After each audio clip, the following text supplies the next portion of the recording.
Ganda na mga farmers ng aking mga seedling. Ito na yung panahon na kailangan na natin siyang itanim mga farmers.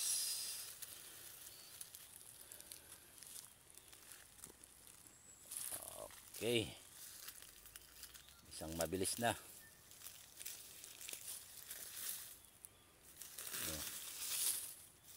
Dami ng ugat mga farmers. Oh. Tapos yung tubo niya talagang naghihintay na siya.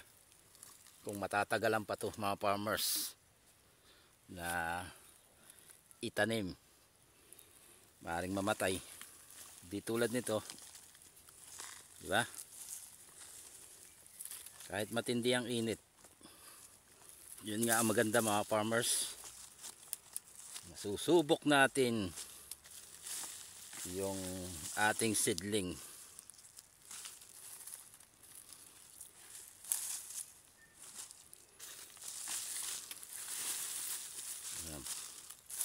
Siksikin lang natin maigi yung lupa mga farmers, dahil para pag diniligan natin dikit na dikit. Yan. Yan. 5 seedling kasama ng aking avocado, kape, tas avocado ulit mga farmers.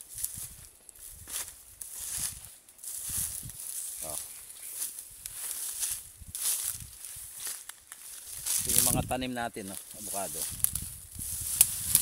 Dito nagmula, di ba? Ito yung original na ano niya, mga farmers.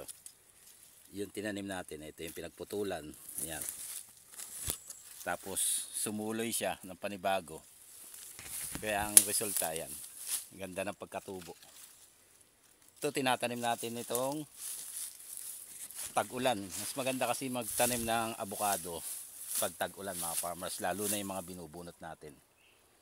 Tapos susunod na natin, doon naman tayo